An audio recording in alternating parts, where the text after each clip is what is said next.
Katie Burke is a young grad student sitting on the stairs of a campus building.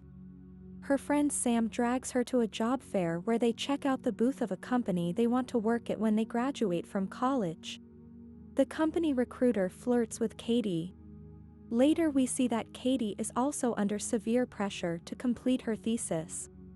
At the same time, Detective Wade Handler, an ex-alcoholic, is given a new case by his lieutenant. It concerns a missing person named Embry Larkin, who was a rich orphan.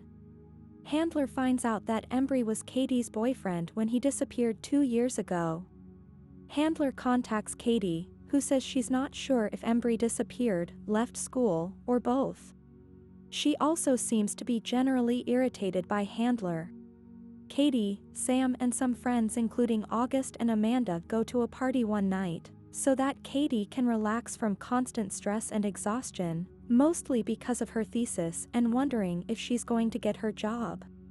All of them get drunk, and during a cool strobe light effect scene, Katie thinks she sees Embry lurking.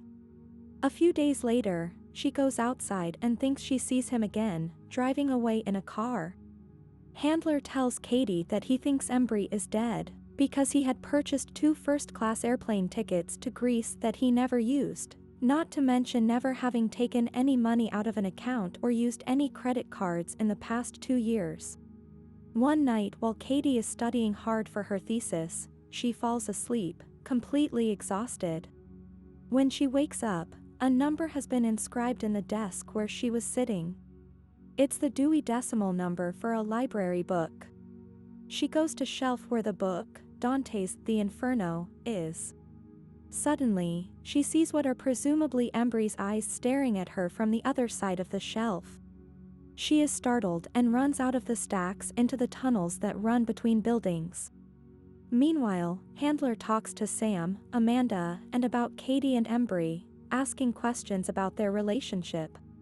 Sam tells him that Embry didn't like Katie's male friends, especially Harrison Hobart.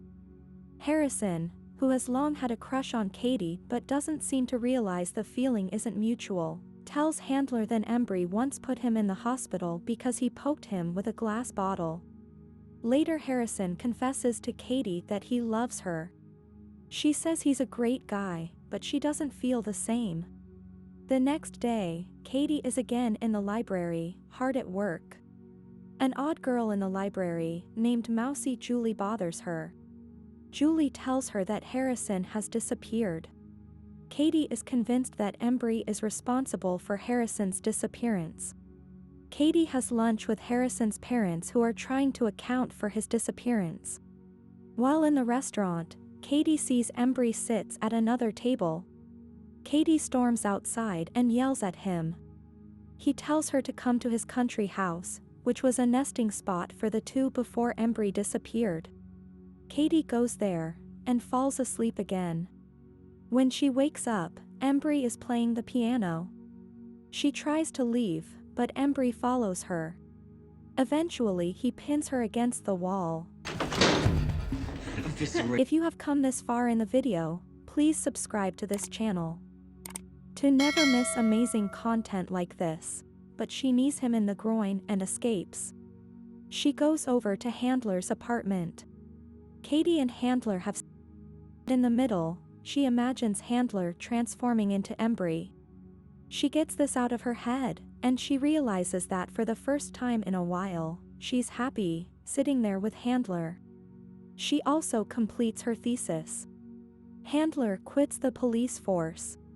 On his last day, a forensic expert tells Handler that a note that Embry has supposedly just written to Katie was written over 2 years before. Handler gets in his car and buys an alcoholic drink, stressed. He drinks, but quickly spits it out. He can't start his car because there is an alcohol sensor on the ignition. Katie is waiting on some steps for Handler to pick her up. They are going to go off to Handler's cabin in New Hampshire for a little while. Embry suddenly attacks her, telling her that wherever she goes, he'll find her. Handler shows up, and Katie tells him what just happened. Katie and Handler go into an old tunnel that Katie and Embry used to hang out in a lot. Handler has his gun and flashlight. Katie continues to see Embry, but Handler doesn't. Suddenly, we flash back to Katie and Embry, 2 years before, in that same tunnel they're in now. Embry tells Katie that he's leaving her and that he never wants to see her again. Katie gets upset, talking about the trip to Greece they're supposed to take together. Suddenly, Katie picks up a rock and repeatedly smashes Embry over the head with it, killing him. Katie is revealed to be completely insane because her father did the same thing to her when she was little. He abandoned her. At this point, Handler realizes that Katie is deranged and has been imagining seeing Embry.